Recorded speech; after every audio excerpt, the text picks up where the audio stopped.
The Concord Council chamber had been built to make species feel small in the presence of law, a ringed vault of basalt glass and suspended starlight, where every delegation sat beneath a carved history of wars they had promised never to repeat. On the morning the Austrian emergency session opened, those carvings glowed a muted red from the alert lattice, and every translation halo in the hall flickered at once as the Zethkai envoy took the center dais without being recognized. Envoy Ta'ar Vesh did not bow. He extended a clawed hand over the hollow well and projected casualty curves across the chamber as if presenting harvest weather. Blue markers represented Zethkai losses, thin and acceptable. White markers represented human losses, steep and treated as inevitability. A final wash of gray covered Asterion itself, with the annotation, Shigene completion, 96 hours. The delegates from smaller border polities shifted visibly in their alcoves, but no one interrupted him because behind the envoy, linked in hard light relay, stood High Commander Sam on the bridge of the dreadnought Vow of Blood. Sam filled the projected space with armored stillness. His species had built an empire by turning hierarchy into liturgy, and he wore that doctrine in black ceremonial plating etched with hereditary line codes. When he spoke, he did not address the council first. He addressed the archived record. Let this emergency notation show that humanity's short-lived stock has no biological mandate to hold strategic space. Mixed species democracies are genetic drift at planetary scale, historically temporary and administratively wasteful. The fall of Asterion is not conquest. It is sanitation. The chamber's translators softened nothing. Delegates heard every syllable of breeding noise, labor sorting, hereditary index. Sam advanced through his briefing with the composure of an engineer reading stress tolerances. Human citizens would be separated by utility and reproductive compliance. Colonies that armed civilians would be sterilized under military decree. Cultural institutions would be retained only where they increased labor predictability. Resistance, he said, will be cured. Compliance will be rewarded with managed continuation. Councillor Mary of the Villari, whose species had once survived extermination only by external asylum, rose from her perch in formal objection. Commander, this chamber outlaws collective punishment and hereditary civilian designation. Your language constitutes a declared intention toward... Sam cut her off with visible boredom. You mistake capacity for authority, counselor. Your people survived because stronger species found you decorative and occasionally useful. Humans have mistaken that accident for principle. We will correct them. He tilted his head, predatory and almost curious. You may submit protest annotations. We have allocated 14 minutes for your conscience. At the human station, Ambassador Elena Sokolov remained seated until the clerk recognized her channel. She wore no dress insignia, only the dark slate jacket of Concord Diplomatic Service and a thin memorial band at her wrist for names the council could not pronounce without machine help. Her face was composed in that difficult way professionals learned after years of absorbing bad faith without letting it set the room's temperature. The human union rejects all hereditary classification doctrine, she said. Strike language concerning sterilization. Strike all references to civilian sorting. Withdraw your fleet from Asterion approaches. Ta'ar Vesh clicked his mandibles in what Zethkai etiquette manuals translated as indulgence. Ambassador, your species mistakes endurance for parity. You breed quickly, consume quickly, grieve loudly, and burn out before long strategic cycles mature. We have administered empires for millennia. You have administered petitions. He spread his hands as though offering kindness. Surrender your orbital claims now, and your line may continue in supervised labor zones. The old expectation in that chamber was that threatened states either raged or pleaded. Humanity did neither. Elena requested full transcript lock and spoke in the same calm register she used for trade disputes. The human union does not concede persons. Territory is negotiable. Civilians are not. Any strike on civilian populations in Asterion will trigger a theater-wide response beyond your current planning model. She did not raise her voice, and that made the words carry farther. Reconsider your timetable. Sam gave a short, dry laugh that did not reach his eyes. Species who evacuate are species already defeated. Your statement is ritual theater, Ambassador, primitive emotional signaling designed to inflate morale before collapse. Archive it under that label. He turned from her to the council clerk. Advance Operation Glass Ration by 48 hours. We prefer to end uncertainty quickly. There were murmurs then, not outrage so much as the brittle sound of institutions recognizing a line had been crossed in public. The delegates from merchant blocks began transmitting private insurance locks. The scholars of Lum suspended open traffic through 3 minor lanes. The guardians of Thel requested observer status at Asterion and were denied without discussion. Only the human alcove stayed motionless, as if the insult had landed where expected. By late cycle, the public feed fractured into thousands of clipped edits across the network commons.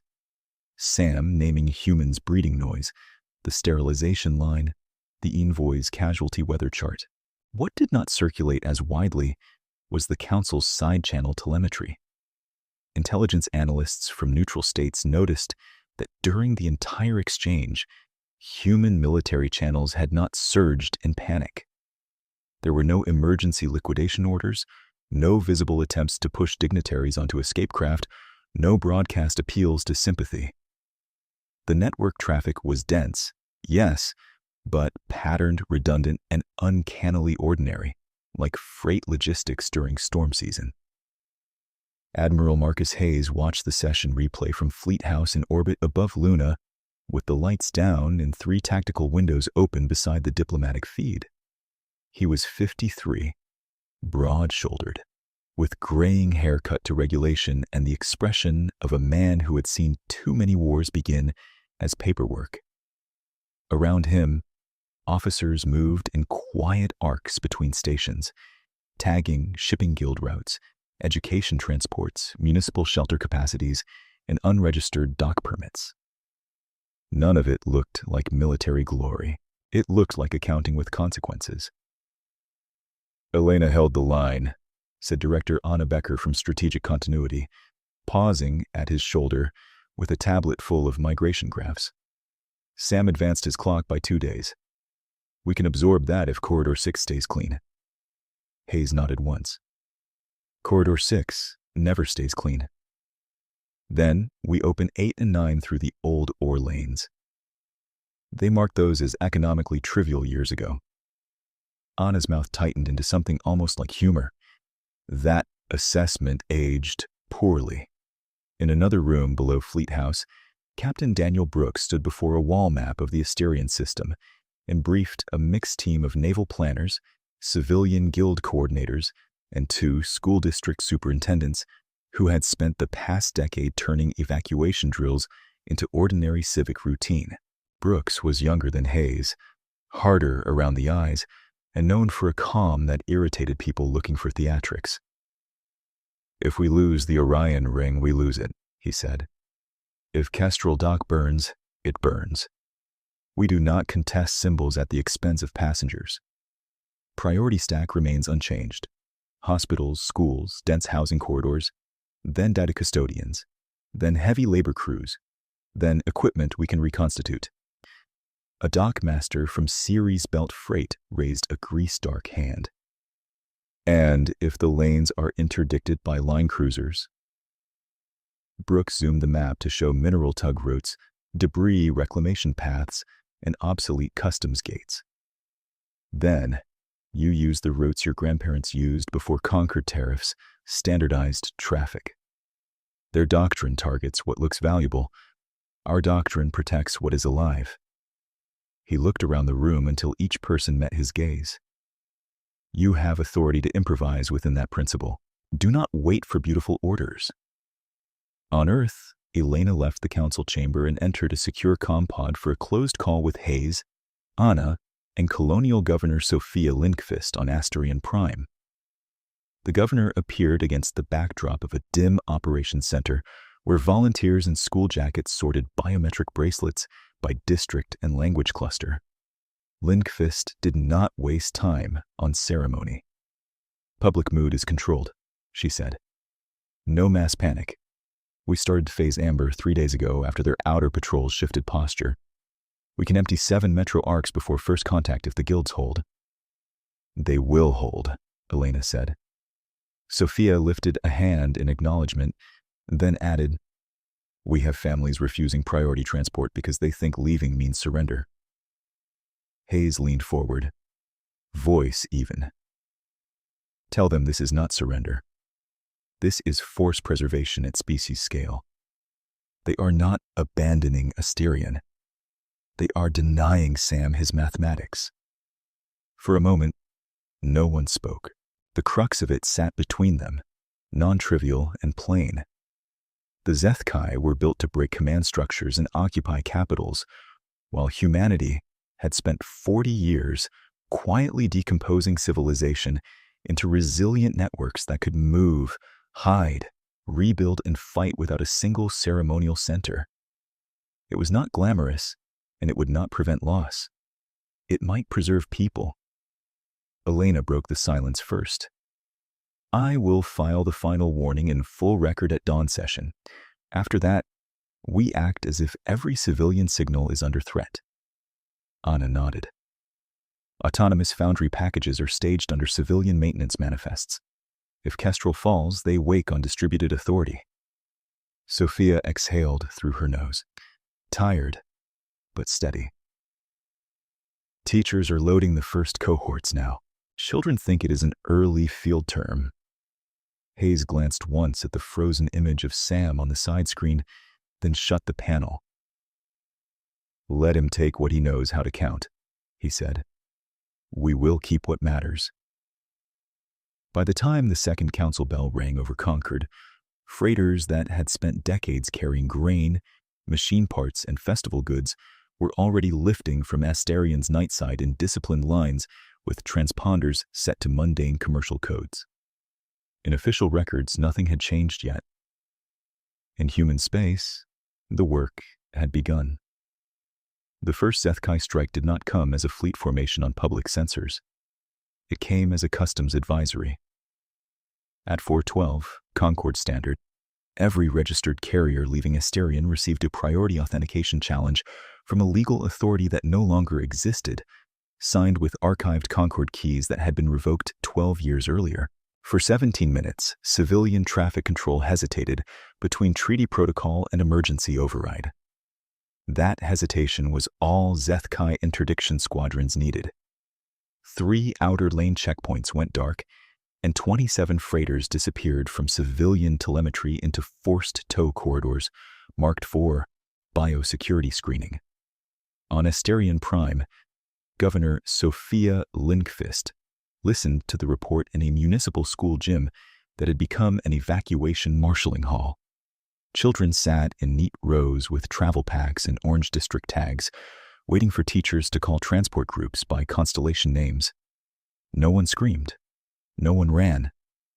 A volunteer handed Sophia a tablet with the missing ship list, and she read the ages attached to each passenger manifest before she spoke. Patch this to Luna. Strategic continuity and Ambassador Sokolov's secure channel. Full packet. No filtering. Elena received the packet while standing in the Concord chamber corridor outside dawn session, legal clerks still slotting the day's agenda crystals into their brackets. She scanned ship names, occupancy densities, and Zethkai transponder drift patterns, then walked into session without waiting for ceremonial recognition. Her voice entered the record at once. Emergency amendment to my prior warning. HFY forces have executed unlawful seizure of civilian evacuation traffic under forged regulatory codes. Passenger composition includes minors, medical evacuees, and non-combat logistics crews. Release those vessels immediately.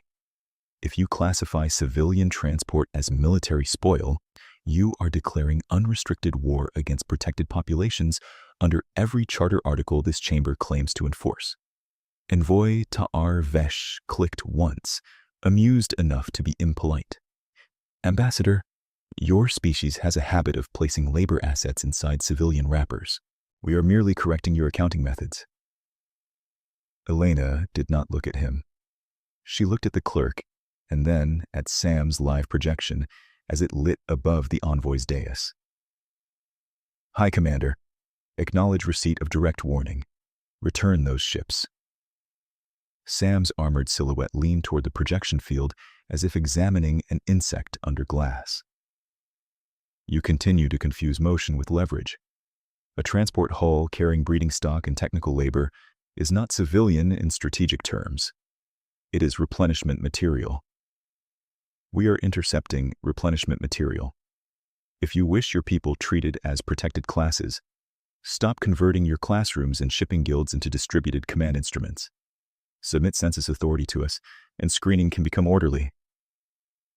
The chamber's acoustic dampers caught the rustle of delegates standing in disbelief. Councillor Mara of the Valeri rose halfway from her perch, wings trembling with restrained anger. Commander, you are publicly asserting that citizenship itself is contraband unless validated by bloodline doctrine. Sam answered her without turning. Citizenship is a technical term for useful organisms under stable management. Your species survives because you do not interfere with management.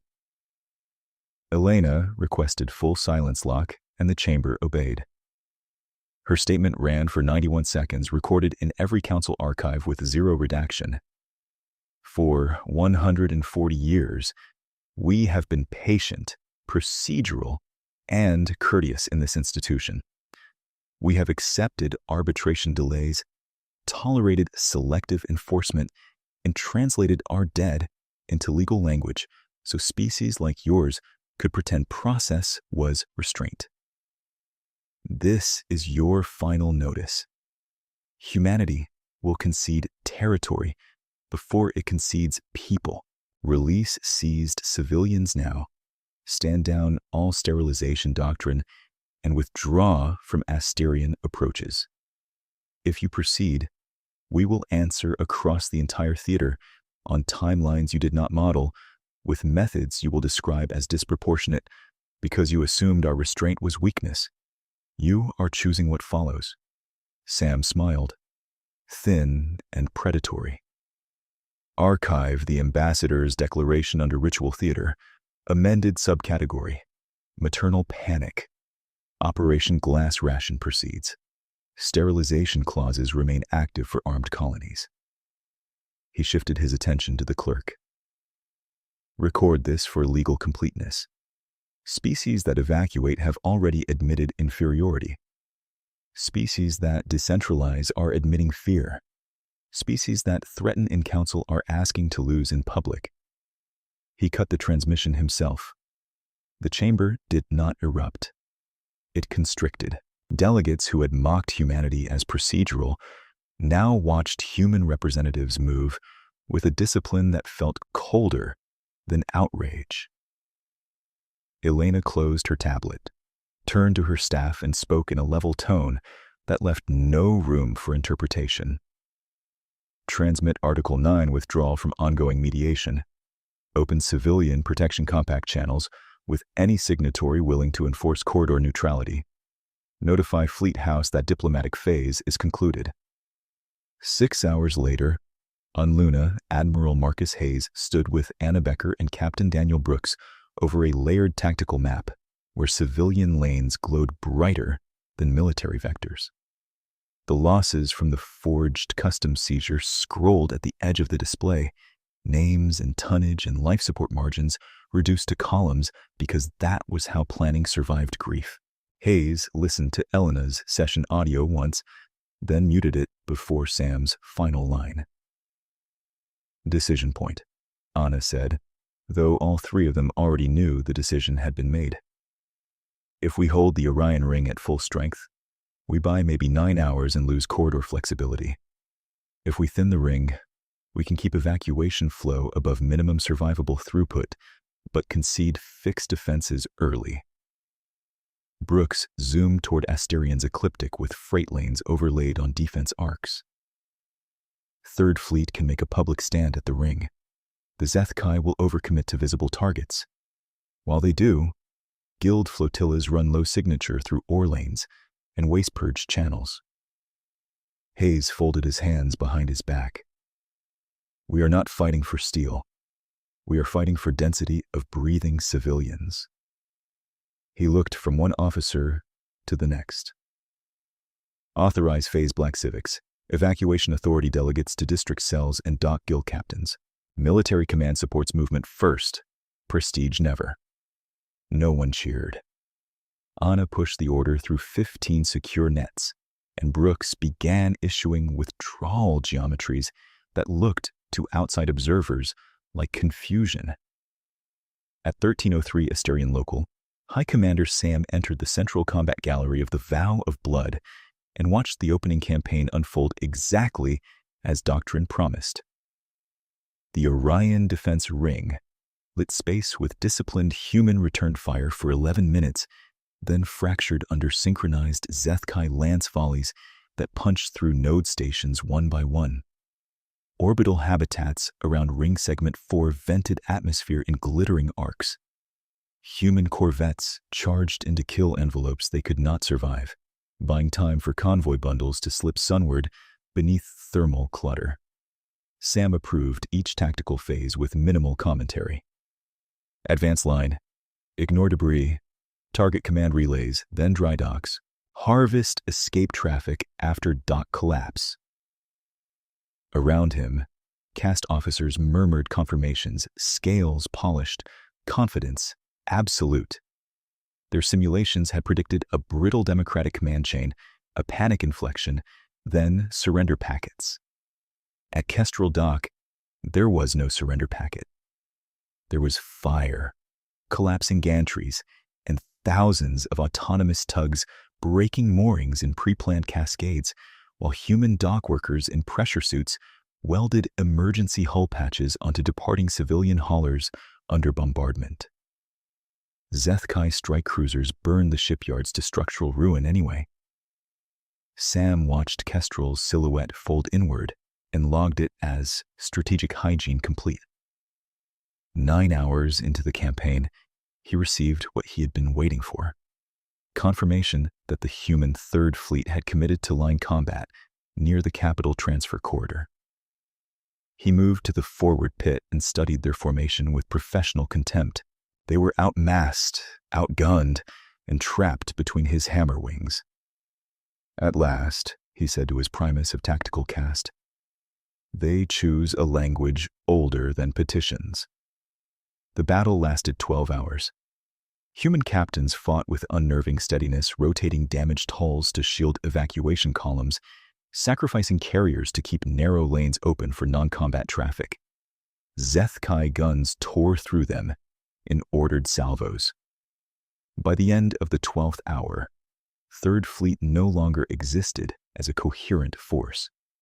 Burning fragments of once famous human hulls spun against Asterian's dawn line, and Zethkai Herald channels broadcast victory statements in 6 council languages.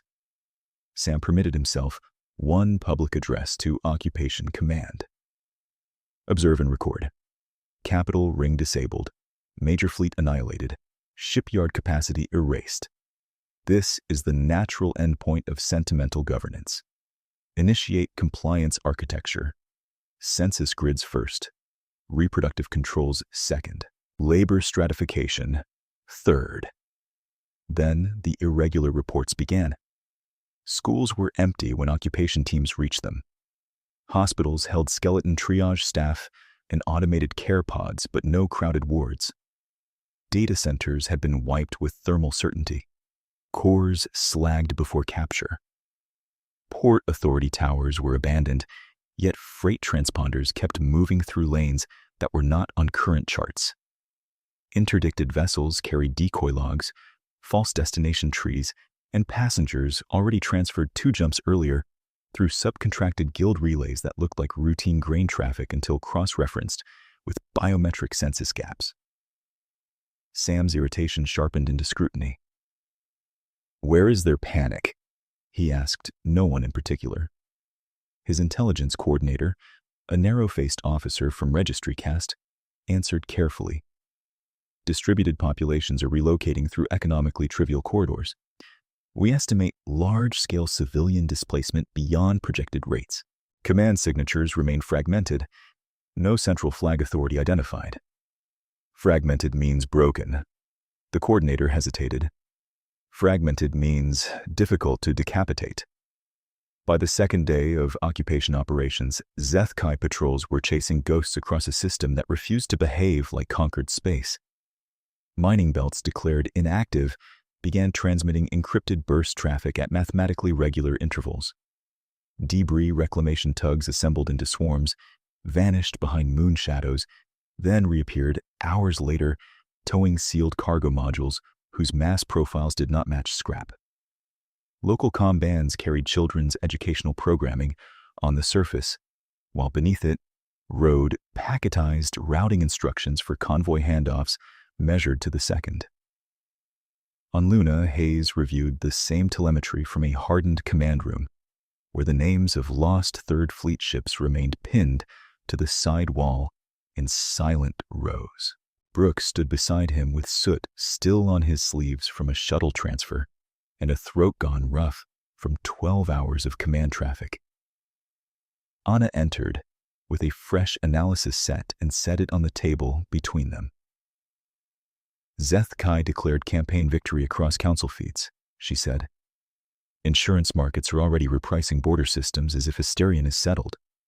Hayes glanced at the casualty board and then at the movement graph, showing 9 billion civilians dispersing along redundant corridors the enemy had never valued. "Let them publish their certainty," he said. "We needed time. Third Fleet bought it at full price." Brooks exhaled slowly. "Civilians keep asking when we retake the capital." "We retake people first," Hayes said. "Capitals are architecture." A secure chime cut through the room. Elena appeared on the wall display from a temporary office in Concord, her face drawn but steady, memorial band still at her wrist. "Council reaction is what we expected. Public condemnation, private caution, no enforcement arm. The Valari and scholars of Lum will support humanitarian corridor guarantees if we can keep lanes open another 72 hours. Hayes nodded once. "Then we keep them open. We do not contest Sam on his preferred geometry." He looked to Anna. "Activate distributed foundry authorities under civilian maintenance masks. Start with belts he marked insignificant." Anna's reply was almost dry enough to count as humor. "The insignificance list is very long." "Good," Hayes said. "We're going to need all of it." Outside the command room, freighters, school transports, mining drones, and patched civilian haulers continued lifting from worlds the Zethkai believed they had already broken. Human space had lost the battle in plain sight. It had lost a system map and a fleet and every symbol empires liked to film. In the same hours, it had kept the people moving, kept command distributed, and chosen, with quiet and irreversible clarity, to answer. The reply began in shipping ledgers, while Zethkai occupation teams were still reporting hollow victories from Hysterion's shattered hubs. As High Commander Sam's staff pushed census architecture and labor stratification templates into newly claimed districts, freight exchanges from Luna to the outer belts received a cascade of ordinary live amendments.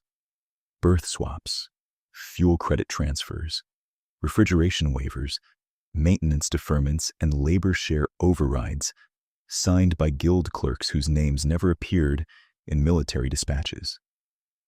To a conventional intelligence sweep, it looked like market turbulence after a system-level defeat. To the people who moved cargo for a living, it was a species-scale maneuver order disguised as paperwork, unfolding in real time under the occupier's nose, and every line item carried one purpose: keep bodies flowing away from Zethkai census grids faster than any compliance model could absorb. On Asterion Prime, Sophia Lindqvist stood on the roof of a municipal archive tower while the city around her dimmed district by district according to evacuation protocol. Never all at once, never in a pattern a targeting algorithm could prize. The dome schools had emptied first. The elder care arcs had gone next. Public transit ran on staggered loops, each train carrying mixed manifests that dissolved neighborhood identities into rolling anonymity. A teacher from the West Basin handed Sophia a slate full of transfer confirmations and said with practical exhaustion, "All student cohorts cleared from my sector. 2 music instructors refused transport until they found one missing sibling group. They found them. They are aboard now."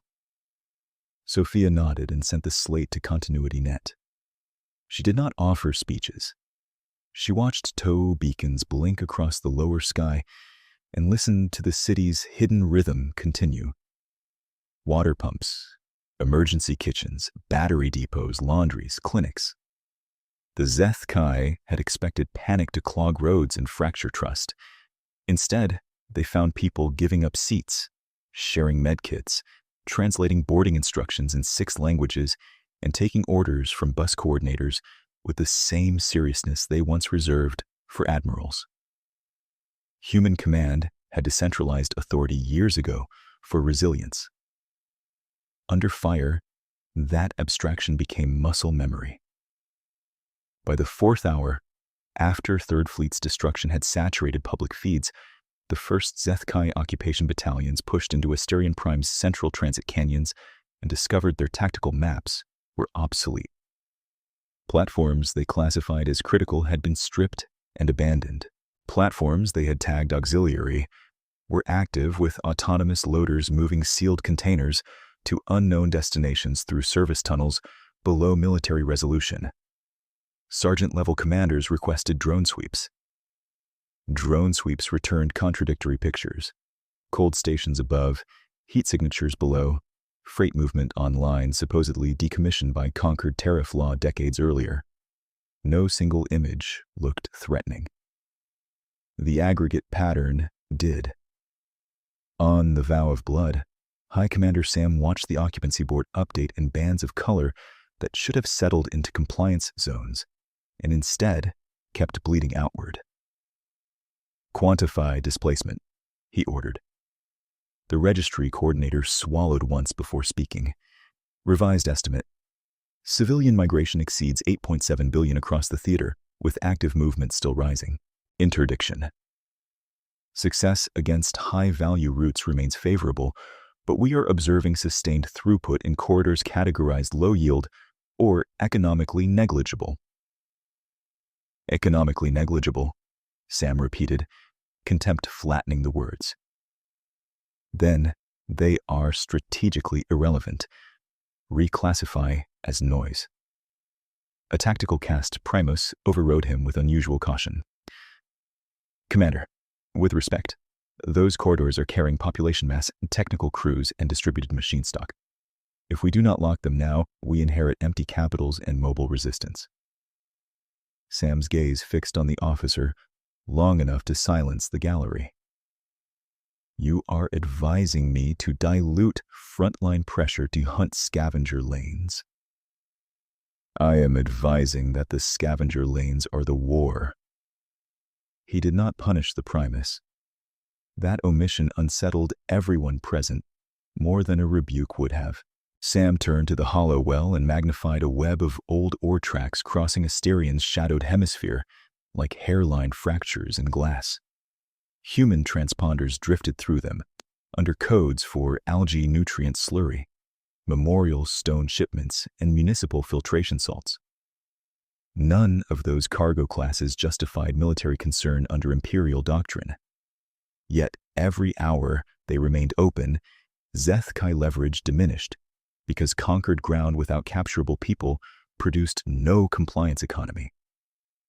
On Luna, Anna Becker sent out the second wave of civic reroutes and muttered to Brooks, "I spent 15 years convincing budget committees these lanes mattered. I should have just told them an empire would test us on accounting." Brooks answered without looking up from his board, "They might have funded you sooner." She gave him a tired half smile. "That would have broken tradition."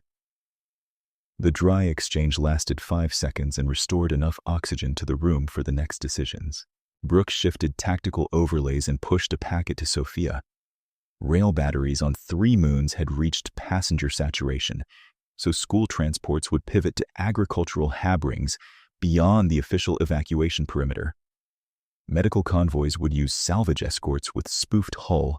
ID's civilian guild pilots were authorized to ignore any Zeth-Kai hailing sequence that referenced hereditary screening codes.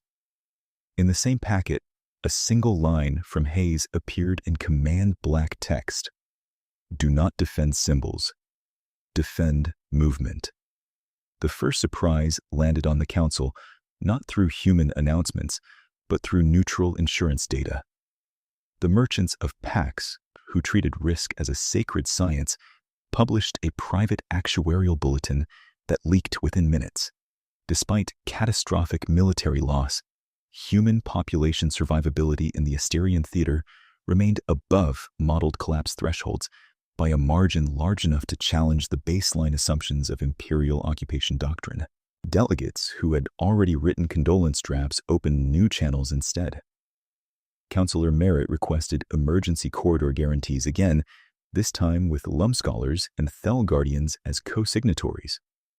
Their legal power remained thin, but their observer fleets moved anyway, broadcasting every transit denial into the public archive where Sam had no procedural way to erase it.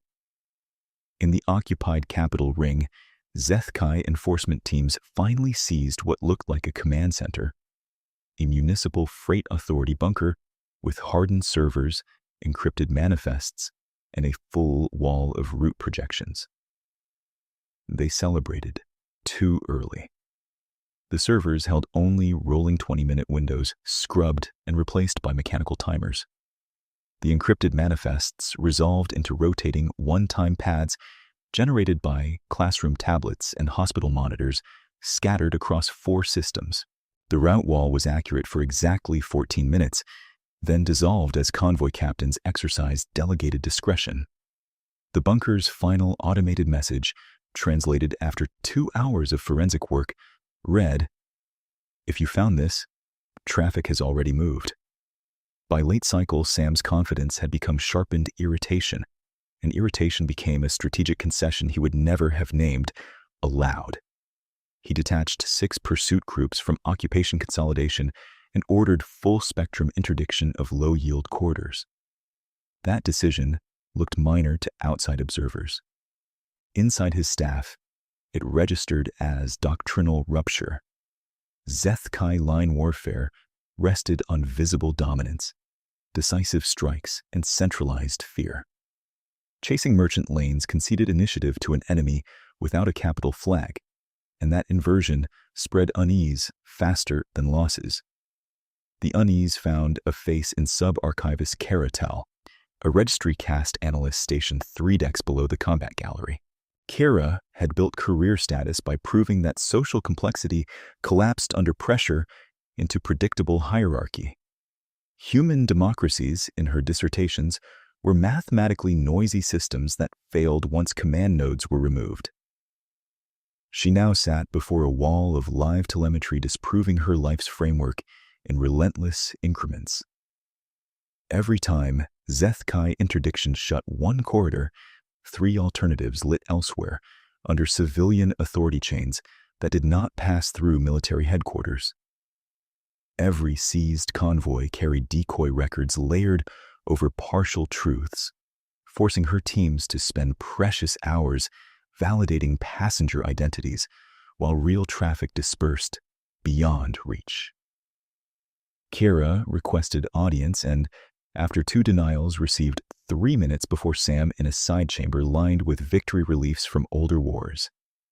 She kept her posture perfect and delivered numbers with clip precision. "Commander, our models presumed territorial capture would force population submission. Human evacuation architecture has inverted the dependency. They can lose planets and retain functional governance if mobility remains above threshold. We require revised objective framing. Population denial has failed at current allocation." Sam studied her as if deciding whether she was incompetent or merely inconvenient. "You are advising surrender of strategic worlds?" "I am advising recognition that worlds without people are not strategic outcomes. Their civic guilds are acting as military tissue. Their teachers and dock labor coordinators are functioning as operational officers. Their cohesion did not fracture under sterilization threat. It hardened." The chamber remained silent long enough for Kira to hear coolant pumps behind the wall. Sam finally said, "Your cast confuses data saturation with wisdom. Humans are running. Running is confession. Running with 9 billion survivors is force preservation," Kira said, and felt the risk of the sentence only after it left her mouth. Sam stepped closer, armored plates whispering. "Force preservation, by prey delays slaughter. It does not alter hierarchy." Kira lowered her gaze, not in agreement, but in survival. "Then hierarchy should require fewer pursuit groups than we are currently assigning."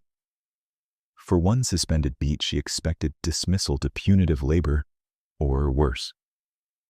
Instead, Sam activated a wall display and pulled up pursuit maps already marked with his own revisions. "I have assigned more," he said, "because I prefer certainty to ideology." The admission would never enter official record.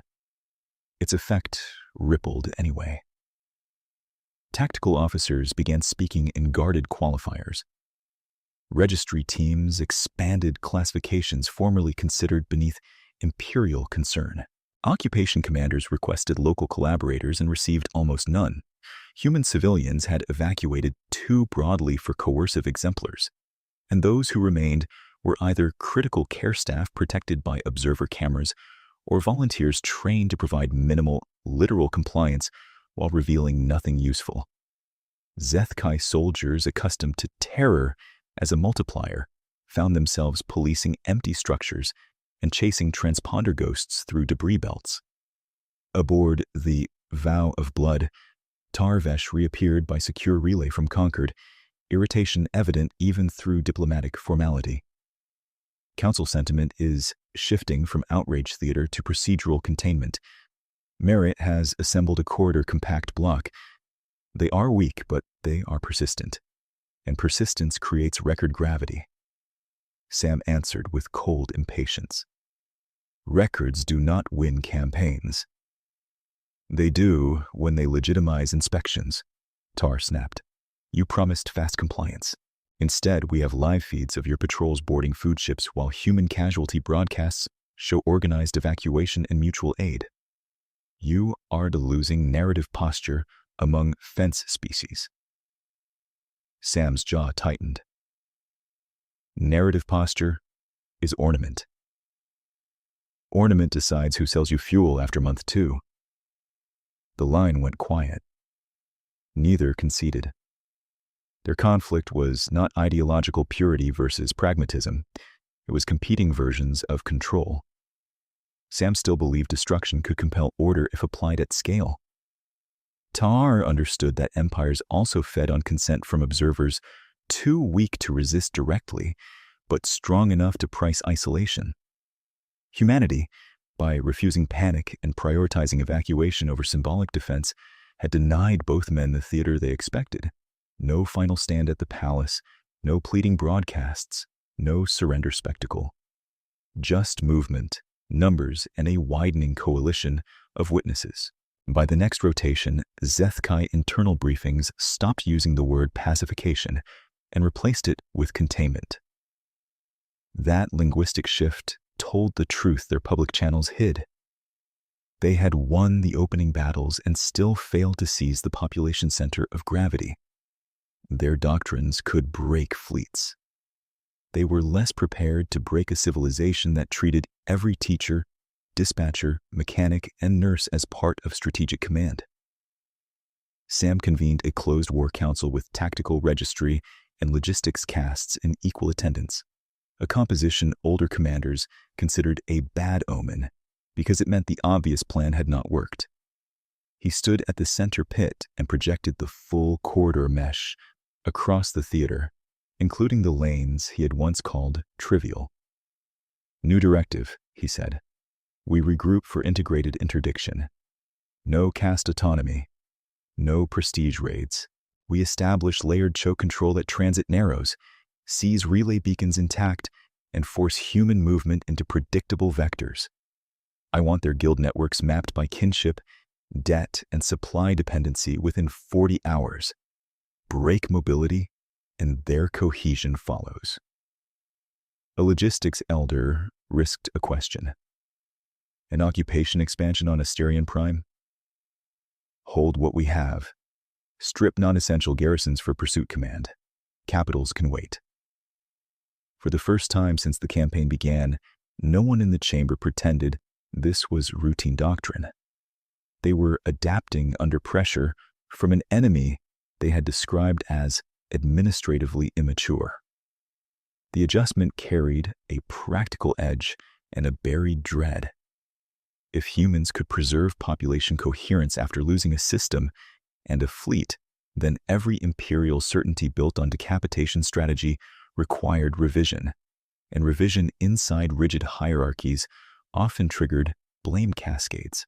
Kara returned to her analysis deck with fresh authority stamps and a private tremor she could not suppress.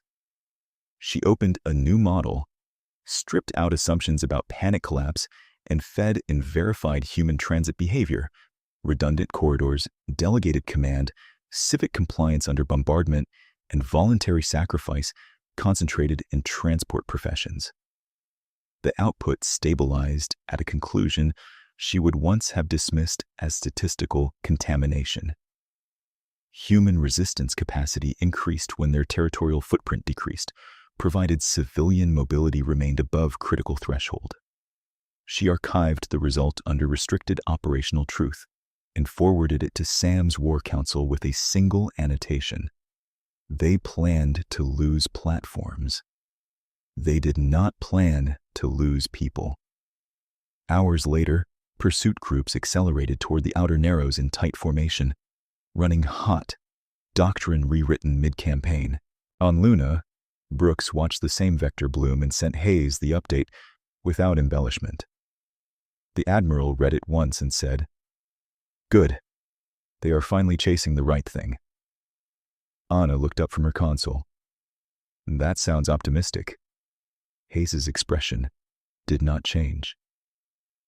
"It means they are leaving the script they rehearsed for centuries and entering ours." Across the theater, convoys kept moving through dark lanes that had never made headlines, while Zethkai Commander tried to reassemble coherence around a problem they had taught themselves not to see. They had come to Asterion to prove hierarchy was destiny. Now they were regrouping in the shadow of a different premise, one they still refused to name. A people who could survive strategic defeat without surrendering collective agency were not prey, and wars against them did not end where doctrine said they should. The first pursuit group entered Belt 19 on burn priority vectors and died confused. They had expected freighters strung in panic lines, light escorts, maybe desperate militia. Instead, their forward screens filled with debris signatures that matched a million old accidents. Snapped trusses, dead refinery drums, cracked ore canisters drifting in stable junk tides around a dark nickel planetoid. Tactical Cast Lieutenant Rek authorized routine clearance fire, and the debris field answered with synchronization. Hundreds of mining drones ignited at once. not military drones. Excavation frames, survey spindles, drill haulers, hulls patched and repatched over decades of hard labor. Each one had a civilian serial. Each one moved with brutal precision. They did not chase kills. They struck no bridge glass, no life support towers, no habitation drums. They hit drive cones, maneuver clusters, and comm masts in exactly the order required to turn a warship into an expensive drifting shelter. By the time Rek understood he was inside a prepared kill geometry, the first debris tug accelerated from behind the planetoid with a spine of welded rail segments running through its center mass. It carried no warhead. It did not need one. At close range, its kinetic lance punched through his flagship's aft propulsion ring and kept going, trailing sparks and insulation vapor. His formation tried to pivot into line doctrine and discovered there was no line left to hold. On Luna, Anna Becker watched the engagement bloom as icons changed color one by one and allowed herself one measured exhale. Belt 19 autonomous package is live, she said. Foundry nodes 1 through 6 are producing at forecast. Brooks did not look away from his board. Any surprises? Only for them. In the ore belts, abandoned smelters that Zethkai scans had tagged as cold infrastructure woke in staggered sequence under civilian maintenance authorities filed months earlier. Conveyor arteries rerouted slag into compact mass blocks. Printer banks cast guidance collars, propellant caskets, and magnetic sabot sleeves with no central command broadcast to target. Tug captains received packetized tasking through the same narrowband protocols that used to schedule grain shipments and school supply allotments. Human war fighting had gone municipal. High Commander Sam demanded live feed from 3 pursuit groups simultaneously and found the same pattern repeating with local variation. Non-combat hull types reconfigured as weapons carriers, autonomous foundries issuing munitions from destroyed industrial stock, and dispersed human crews operating as synchronized cells without exposing a single ceremonial command node. His jaw set harder with each report. They are using wreckage as armory, he said. Karatal, standing 2 paces behind him with new permissions and no illusions, answered with controlled precision. They are using economy as armory. We destroyed centralized yards. Their production migrated into distributed civilian substrate. Loss of fixed shipbuilding did not reduce their output curve. It changed its shape. Sam cut his gaze toward her. Do not romanticize improvisation. This is not improvisation anymore, Kara said. This is doctrine we failed to classify as doctrine. The next report arrived from Pursuit Group 4 at Belt 23. Their commander transmitted 6 seconds of hard telemetry before his channel collapsed under jamming. In those 6 seconds, Sam saw 3 converted debris haulers bracket a cruiser with tractor wash, hold it in rotational lock, and let a cloud of modified survey drones peel away its antenna lattice like insects stripping bark. Then, the feed died. Moments later, the cruiser reappeared as a thermal lump with engines dark and surrender beacon flashing. In Concord, Ambassador Sokolov's formal amendment package hit collateral channels, while the Council Subcommittee suddenly found moral urgency once Zethkai losses became quantifiable. Her language stayed level, signatures precise, and requests narrow enough to pass hostile procedural gates. The clerk read her filed directive into record. Observerships will verify treatment of detained civilian crews at all contested transits. And you will add language prohibiting hereditary triage in occupation medical stations. A Kale delegate hesitated. Ambassador, this body cannot enforce battlefield conduct in active theaters. Merritt answered into the record, citing Sokolov's attached legal brief. Then enforce records. History can prosecute what politics delays. Outside the chamber, Merritt of the Valarii sent a tight follow-up to Sokolov's staff channel. "You are fighting a war with affidavits." The return line came back under Elena's authentication key, brief and dry. "And carriers. We prefer layered methods." The council feed behind them lit with fresh alerts. Belt 19, Belt 23, North Cinder Verge. Not decisive battles by Imperial standards, no capital world-changing flags.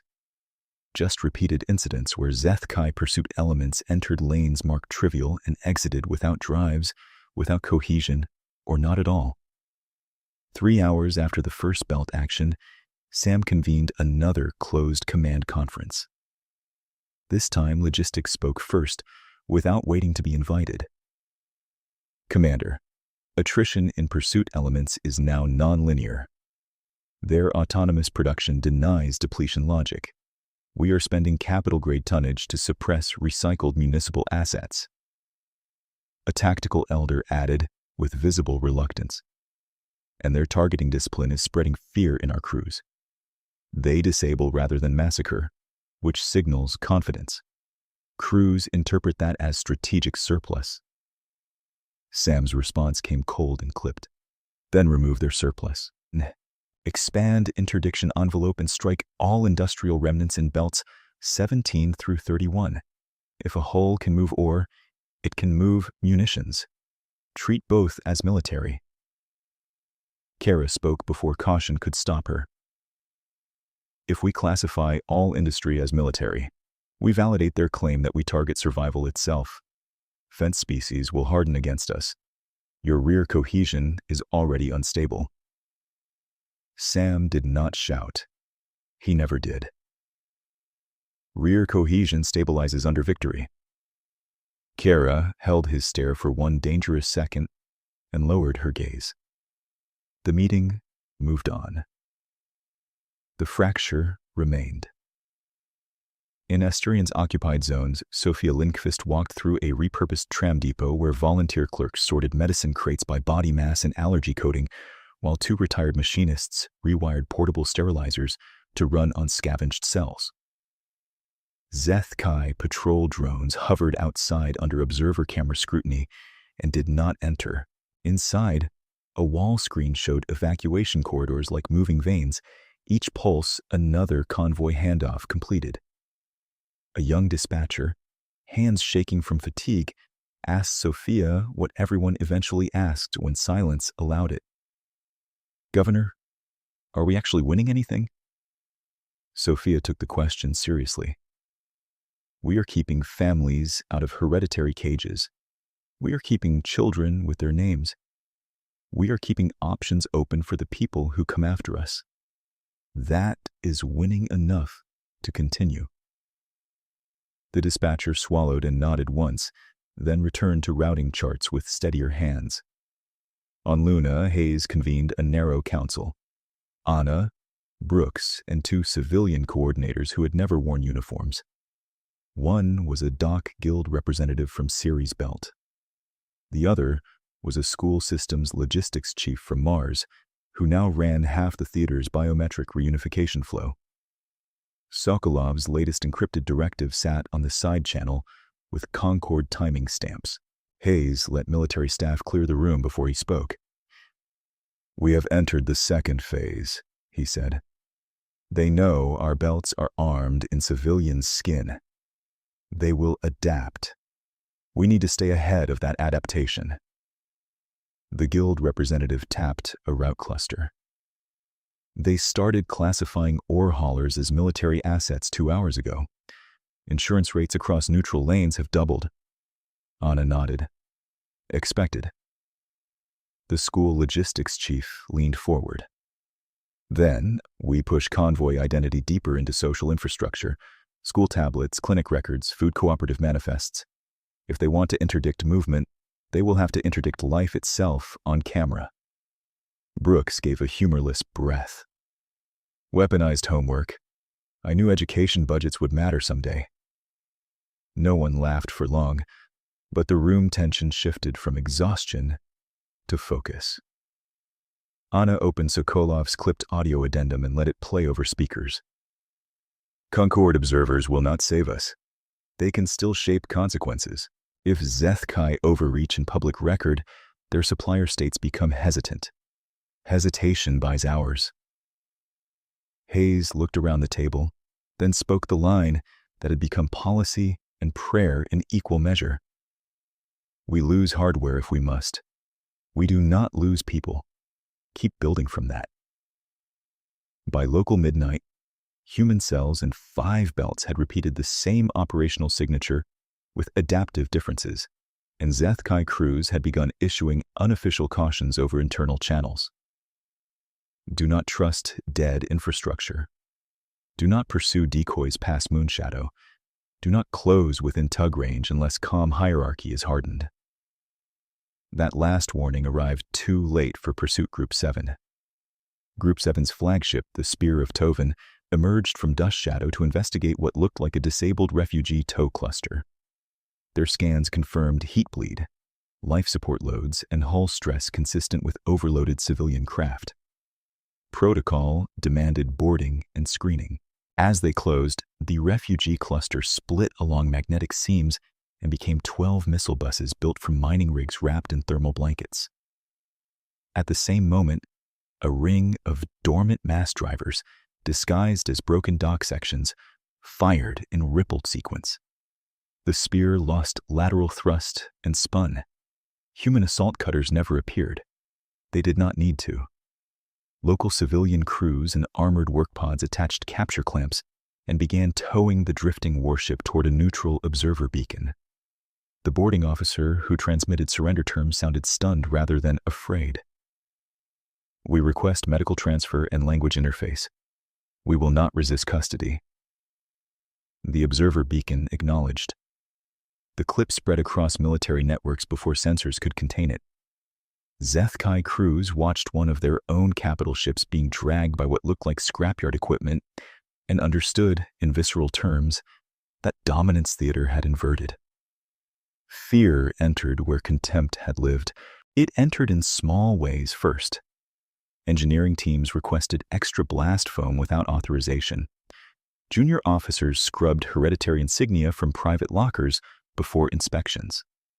Conscript casts on auxiliary decks began asking registry clerks whether casualty exemptions really existed for their line codes or whether those were, like so much else, tools for keeping them obedient.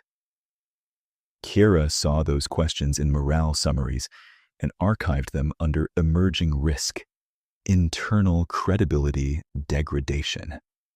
She also saw something else. Human tactical channels were beginning to thread captured Zethkai command beacons into the same distributed mesh, running their evacuation war. At first she thought it was spoof traffic. Then she pulled signal fingerprints and found original hardware signatures, repurposed cleanly. She took the report to Sam in person. He read in silence, scales darkening along his neck. They are injecting false orders through our beacons? Not yet at scale, Kira said. They are mapping hierarchy dependencies. If they succeed, they can freeze response windows or fork command trees during engagements. Sam handed the slate back with deliberate calm. Then, we will deny them engagement conditions. We force decisive battle in terrain that punishes swarm adaptation. Where? He expanded a star map between them and marked a narrow arc where hyperlane traffic bent around Magnetar Shear, the Narrows of Vesta. Here. Choke geometry. Limited vectors. Their municipal tactics collapse under concentrated line pressure. Kira studied the map and felt a cold thread of apprehension. Unless they choose that terrain too. Sam's gaze hardened. They do not choose. We compel. On Luna, hours later, Hayes stood with Brooks in the low-light command pit as fresh intel from captured beacon analysis resolved into a single Zethkai operational pivot.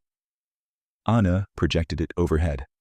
Pursuit groups recalling, line elements consolidating, heavy carriers orienting toward Vesta approaches. They are giving up broad chase, Brooks said. They want one battle they can film. Hayes nodded. Of course they do. Anna expanded a secondary overlay. Human convoy patterns were already bending away from Vesta in ways that looked accidental to outside analytics and very intentional to anyone in the room. If we leave it alone, they will control entry geometry in 40 hours, she said. Hayes looked at the projection for a long moment, then keyed a command packet to Fleet House, Strategic Continuity, and 3 civilian guild councils. We do not leave it alone, he said. Activate Narrow's preparation protocol. Dust shadow carriers to pre-assigned holds. See dormant drivers under wreck profiles. Shift decoy convoy package into lane-visible queues. Brooks turned toward him. You are committing. I am choosing ground, Hayes said. There is a difference. A secure line opened from Concord carrying Sokolov's priority brief, time-stamped minutes earlier and routed through Continuity Legal. The recorded message was, all fatigue honed into purpose. Council intelligence just flagged the same movement. They think Sam is preparing a punitive demonstration. He is, Hayes said to the room. So are we. The recording continued. Then I will keep observers pointed the right direction and keep legal channels open for what comes after. Marcus, if you disable rather than exterminate, some of his rear casts may break. Hayes gave one tight nod. That is the plan. Across the theater, orders moved through naval relays and school networks, dock unions and intelligence corps, hospital dispatch and carrier wings. Human command did not sound like a drumbeat. It sounded like a city deciding all at once to stand. By dawn cycle over Luna, the first reserve carriers slipped into Vesta dust shadow, with transponders dark, while civilian decoy convoys entered public lanes under full observer scrutiny. In the Vow of Blood combat gallery, Sam watched those decoys and saw what he wanted to see. Retreat. Fear. A species gathering remnants for one last evacuation run. He ordered pursuit geometry tightened and line doctrine locked for execution at the Narrows. On his bridge, confidence returned to his officers in brittle, rehearsed layers. On theirs, patience ended. The Narrows of Vesta looked, on first approach, like a corridor of wreckage and frightened civilians trying to outrun physics. Decoy convoy hulls scattered under thrust limits, beaconing distress in 3 languages as they bent around the Magnetar shear, where navigation margins narrowed to knife edges. High Commander Sam watched them from the command gallery of the Vow of Blood and felt doctrine settle back into place. He had forced the species into a choke point. He had compressed their swarm behavior into linear panic. Around him, tactical cast officers called out ranges with renewed confidence, and line cruisers aligned for the old work. Cut the head from movement, then process the body. Lock pursuit geometry, Sam ordered. No broadside waste. Disable lead carriers, board rear transports, and mark every hull for hereditary screening. His tone carried ceremonial contempt. They warned us about arithmetic. Let them study subtraction. On the far side of the same gravity map, Admiral Marcus Hayes stood in a dim command theater aboard the carrier Resolute Shade, hidden in dust shadow with 6 reserve hulls that had never appeared in Concord registries. His board showed Sam's formation tightening exactly as predicted, rigid wedges entering a region where the Magnetar's rotational noise punished rigid timing. Anna Becker's voice came over encrypted narrowband, calm as inventory. All dormant drivers report green. Wreck profiles remain classified as inert debris by enemy scan confidence at 93%. Hayes gave one nod toward Brooks, who held decoy traffic command. Keep the convoys running scared for 30 more seconds. Brooks keyed the package. Civilian-coded escorts rolled and vented coolant to mimic damage. Distress loops intensified. From Sam's perspective, the image sharpened into collapse. Then the Narrows woke up.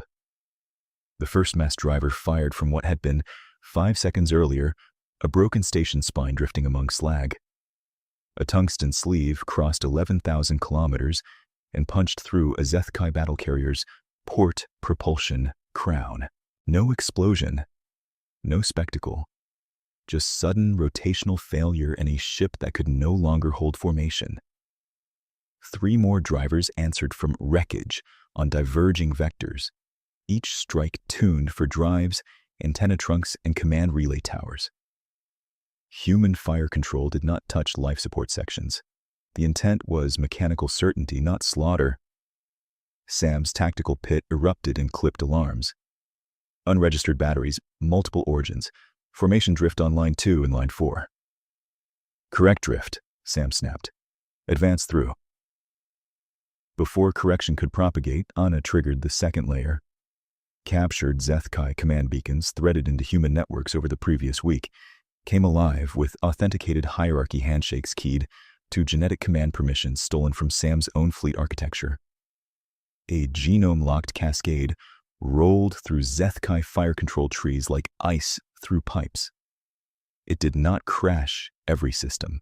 It froze authorization states at the one-point doctrine had never imagined hostile access. Command inheritance verification. For 90 seconds, turrets tracked and could not fire, missile racks held and could not release, and junior officers stared at locked boards waiting for line clearance from superiors, whose boards were frozen too. Kiara Tal saw it happen from her analytics station 2 decks below. Sam and whispered, to no one, they forked lineage control. In the Narrows, 90 seconds was an era. Reserve carriers slid out of dust shadow in disciplined silence, launch bays opening like dark flowers against starlight. Human strike craft poured out in waves, not to kill crews but to cut coherence. Precision penetrators severed comm spines. Ion lances burned guidance masts off cruiser clusters. Boarding darts welded steering vanes shut. Converted mining buses, running on civilian autopilot cores, slammed guided kinetic rods into propulsion bells and peeled away. Zethkai line doctrine depended on synchronized pivot authority. Within 1 minute, there was no line left to synchronize. By the 12th minute of the engagement, observer ships from Valari and Lum channels were transmitting uninterrupted visuals to conquered public archives, and every fence polity in range was watching the same non-trivial inversion. The empire that had promised sanitation was drifting in broken geometry, while human decoy convoys kept moving, still alive, still under escort. Sam forced his command tree into manual bypass and recovered partial fire control. All intact units, execute scythe pattern, ignore disabled hulls, target enemy carriers. A Primus answered, voice strained. Commander, auxiliaries in rear echelon are not complying. We are receiving contradictory IFF from conscript flotillas. Those auxiliaries were the same conscript castes Sam had leaned on for pursuit attrition. Human jamming opened narrow windows and flooded them with verified registry fragments, showing fabricated purity scores, hereditary exemptions that existed only for elite lines, and casualty allotments that treated them as expendable mass. In several rear groups, commanders hesitated. In others, they fired on nearby overseer craft. 2 auxiliary destroyers broke formation entirely and cut engines rather than continue. Sam's eyes hardened to stone. Brand all mutiny channels as hostile. Suppress. Suppression requires comm coherence we no longer have. He looked back to the tactical well and saw, for the first time in his military life, an Imperial armada, not defeated by superior line tonnage, but unraveled by adaptive pressure at every doctrinal seam. Mobility, trust, command inheritance, and morale. He still refused the conclusion. Open a corridor, he said. We regroup at marker Kappa and re-engage in depth. No corridor opened. Every exit vector was already seeded with dormant drivers and tug swarms under delegated civilian authority chains that did not need permission from a flagship. Human commanders had planned for exactly this moment. An enemy trying to retreat through lanes it had dismissed as trivial until they became walls. On the resolute shade, Brooks read the collapsing vector map and finally let the words out. Core fleet cohesion is gone, Hayes answered without celebration. Then end it cleanly. Disable all hulls that can still project force. Offer surrender channels every 3 minutes. Offer channels went out in 6 languages and 1 Zethkai command code. Some captains accepted at once. Others fired until their drives died. A few attempted ramming runs and were stopped by tractor shear and precision strikes that left bridge compartments intact. Human medships moved in behind the final assault waves before the battle was even done, because the plan had never been annihilation. It had been termination of capacity. 3 hours after Sam entered the Narrows certain of public victory, the Vow of Blood was limping on emergency thrust, with half its antenna lattice gone, 2 escorts dead in the water, and marine breaching alerts flashing along its ventral reactor spine. Sam drew a sidearm he had never needed in decades of command and turned to his honor guard. Seal deck rings. We hold this bridge. The first breach charge blew inward with controlled concussive force, spraying insulation dust and fragments of plating across the lower command pit. Human Marines came through in blackboarding armor marked only with small white medical glyphs beside their unit numbers, a deliberate signal of capture protocol under observer law. Sam's guards fired. The exchange was short, violent, and tightly contained to access corridors and shield pillars. When 2 guards tried to fall back toward the throne dais, blast foam flooded from overhead dispensers and hardened around their armor in expanding white shells, pinning them upright without crushing them. Foam seal complete, a human sergeant called. Honor detail immobilized, bridge core secured.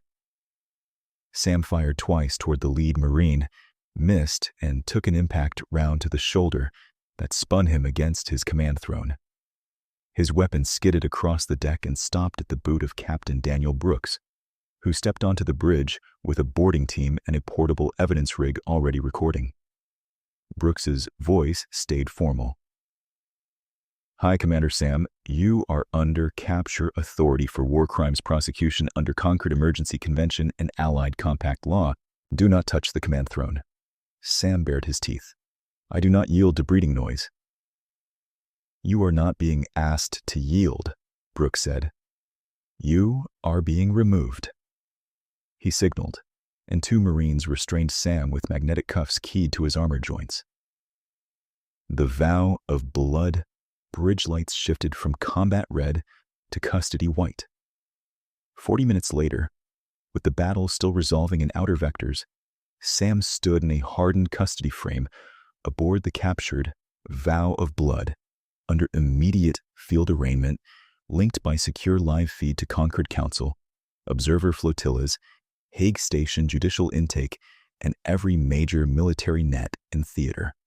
The tribunal clerk entered an authenticated emergency legal brief and recorded statement from Ambassador Elena Sokolov into the proceeding record, verification seals intact. Counselor Merritt watched from her perch in Concord, wings folded tight. Hayes appeared from the resolute shade, uniform scorched at one cuff, expression unreadable.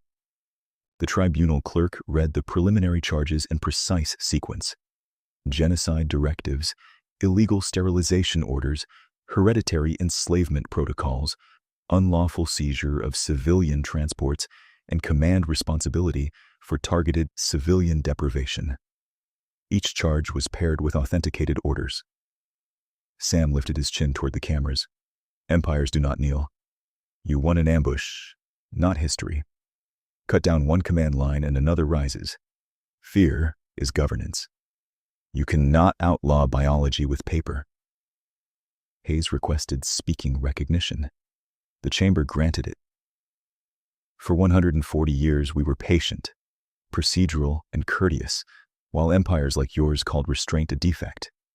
We signed your protocols, honored your corridors, translated your insults, and still answered every council bell because we believed institutions could outgrow bloodline superstition.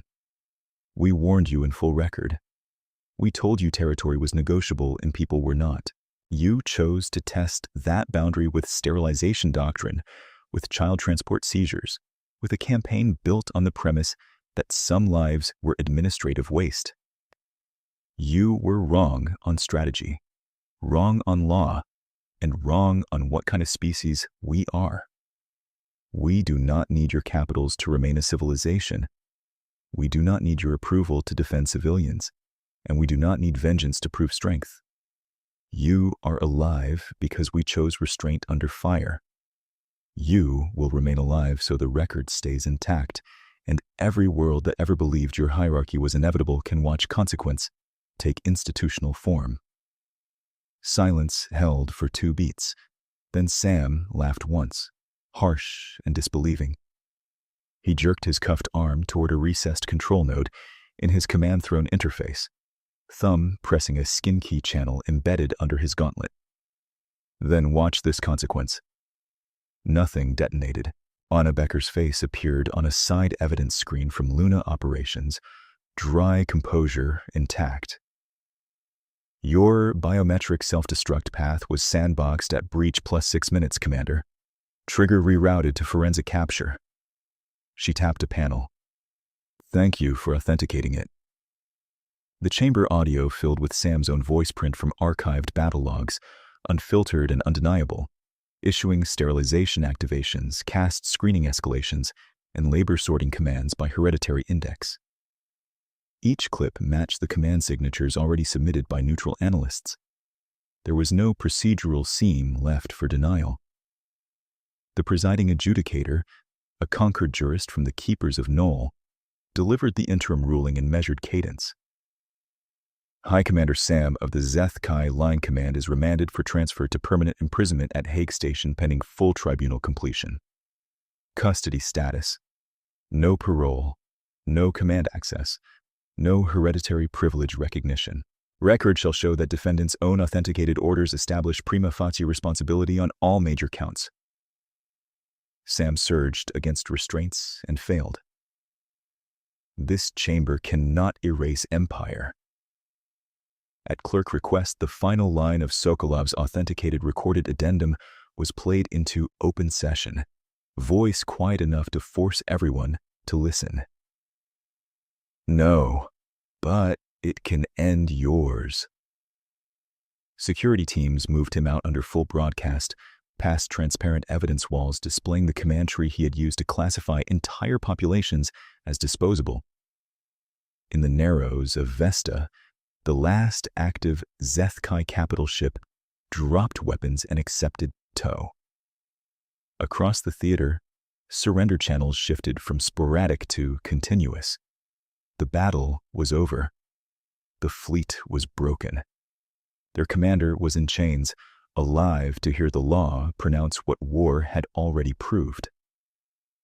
The first order Admiral Hayes signed after the surrender channel stabilized was not a strike directive. It was a feeding schedule. On the auxiliary deck of the captured Vow of Blood, Captain Daniel Brooks walked past rows of restrained officers and exhausted conscripts, while human medics moved in practiced lines with hydration packs, protein gel, and trauma scanners. The Zeth Kai prisoners watched for the theater of revenge they had been promised in their own doctrine briefings. It did not arrive. A Marine sergeant unsealed a ration crate, read the dietary warning tags in Zeth Kai script, and rerouted 3 pallets to the lower caste compartments that Imperial Manifest had marked substandard and therefore expendable. Brooks stopped at a custody rail where a wounded tactical primus glared through pain and disbelief. "You are delaying interrogation," the primus said. "Why?" "Because if you die of dehydration first, your statement quality drops," Brooks replied. Deadpan. He glanced at the medic and lowered his voice. And because we are not you. In the Narrows recovery zone, converted tug crews that had spent the battle disabling drives now switched to tow and rescue patterns. Human salvage pilots cut through jammed hatches on Zethkai hulls with the same urgency they used on their own ships. Every recovered body, human or Zethkai, was tagged, scanned, and entered into the same ledger chain. The old Imperial banners on captured bridges were bagged as evidence, not trophies. 3 days after Vesta, the first repatriation corridor opened under joint Valari and Lum observer escort. Governor Sophia Lindqvist stood in Dock Arc 7 on Asterion Prime, boots wet from decontamination mist, while children taken during the forged customs seizures walked down a ramp in orange school bands that had become reunion identifiers across the theater. Teachers called names in sequence. Parents answered from behind a security line and were waved through one family at a time, so biometric confirmation stayed clean. No cameras were allowed inside the final 20 meters. At the edge of the hangar, a Zethkai household waited with 2 human foster siblings and 1 elder, whose hereditary line marker branded her as non-compliant under Sam's old registry. She held asylum documents with both hands, scales dull from stress. A human clerk looked up her file, checked the observer signatures, and nodded toward Murray, who had arrived in person to monitor compact compliance. Mixed family status confirmed, the clerk said. Asylum review granted. Interim housing in Sector Green. Language support already queued. The elder blinked, uncertain. No detention? Sophia answered before the clerk could. No collective punishment. You are not your command caste. On Luna, Anna Becker closed the final forensic packet on Sam's failed self-destruct and transmitted chain of custody confirmation to Hague Station. The biometric gauntlet, the sandboxed throne core, the captured beacon firmware, the forged customs advisory keys revoked 12 years earlier, and the complete voice print stack all moved from wartime evidence lockers into permanent judicial archive with cross-signatures from neutral analysts. She added 1 line to Caratal's restricted operational truth file before release to tribunal record. Assumptions updated under combat validation. File no longer restricted. Kara received protected witness status rather than immunity, then sat through 14 hours of deposition without asking for breaks. She verified what her own caste had hidden. Purity registries fabricated for control. Casualty exemptions sold as loyalty myths. Conscript mortality budgets pre-allocated by birth index. When she finished, she looked across the glass at Elena Sokolov and gave the smallest nod, the one she had swallowed in Sam's chamber. Elena returned it once, then asked the clerk to include Kara's full testimony in education access archives, not just legal databases. Children should see how systems lie, Elena said, not only how they collapse. At Hague Station, Sam's sentencing concluded under full Concord broadcast. Permanent imprisonment, no parole, no command channel access, no hereditary privilege recognition in custody. He tried once, at the end, to deliver another imperial declaration. The presiding jurist muted him for procedural violation and finished reading the terms over his silence. The chamber did not applaud. It recorded. On the same day, human and Zethkai dead were returned through Corridor Meridian, with rites observed by neutral clergy and military honor teams from both sides. A human petty officer handed a sealed memorial case to a Zethkai civilian son, whose crest markings had been sanded off in childhood by registry enforcers. The officer held the case until the son's shaking hand settled, then stepped back and saluted. That image crossed the council feeds faster than any battle clip. Merritt watched it from Concord and sent Hayes a private line. Your species is rewriting deterrence theory in public. Hayes replied with dry fatigue. More paperwork than vengeance. Hold me to it. 2 years later, the Concord Chamber's red alert lattice stayed dark for an entire session as clerks read the amended charter articles in full. No hereditary citizenship tiers, no forced sterilization doctrine under any security pretext, no military command systems tied to genetic class, mandatory inspection triggers when census tools touched reproductive policy, automatic civilian corridor protections in declared theaters, with enforcement authority distributed across mixed species observer blocks so no single empire could veto review. Elena stood at the human station beside legal teams from Luna, Thel, Lum, and Valeri, and signed last, not first. Hayes sat in gallery seating in dress uniform he disliked, one sleeve pinned with 3rd Fleet Memorial ribbon. Anna appeared by secure hollow from Reconstruction Directorate, still working through transport manifests for former subject worlds entering recovery compact status. Sophia testified in person on municipal resilience standards and requested that school logistics be recognized as protected strategic infrastructure under the new charter language. The amendment passed by a margin no one in that hall had seen in decades. After the vote, a Concord clerk read implementation outcomes already triggered. The Zethkai war machine had been dismantled under inspection. Remaining heavy hulls were stripped and recommissioned as multinational patrol craft with mixed crews and transparent command logs.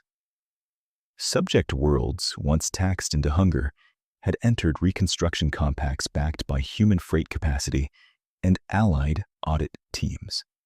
The Valeri corridor block became permanent. The scholars of Lum received standing authority over archival integrity, a quiet clause with enormous teeth. When the session recessed, Mary crossed the floor to Elena and paused long enough for old memory to show in her face. "At the first emergency bell," she said, "I thought your warning was illegal posture." Elena's expression softened, just slightly. "It was legal posture." Merritt tilted her head. And operational notice. On Asterion Prime, evening light poured through the rebuilt dome of School Complex 12, the one that had served as a marshalling hall when the evacuations began. The dome glass still carried faint heat scars from the occupation days, left intact by design. Inside, human and Zethkai children sat in mixed tables, while a teacher projected tribunal transcript excerpts on a wall display. Sam's sterilization order, Hayes's declaration, Kira's testimony on fabricated registries, and the charter clauses that followed. No one dramatized it. They read, asked questions, argued definitions, and learned where law had failed and where people had carried it anyway. In the adjacent Civic Museum, behind clear shielding, an old imperial banner hung beside a single placard in Concord Standard and Zethkai script. A failed theory of worth. Hayes visited the school without escort fanfare, standing near the back while Sophia introduced him to a class that cared less about admirals than about whether the new patrol scholarships included non-human applicants. He told them yes, then watched a Zethkai girl in a blue district jacket raise her hand and ask the question every generation eventually asks. "If you knew you might lose the system," she said, "why did you stay in the fight?" He looked at the students, then at the transcript line projected behind them, Elena's warning preserved in full council record. "Because systems can be rebuilt," he said. "People cannot be replaced. Once you choose that clearly, the rest is logistics and courage." Outside the dome, freight lights moved across Asterion's night sky in steady lines, ordinary again, which was the point. The fleet had been lost and rebuilt. The system had been lost and reopened. The people had not been lost. The galaxy had learned the difference, written it into law, and gone on living under it.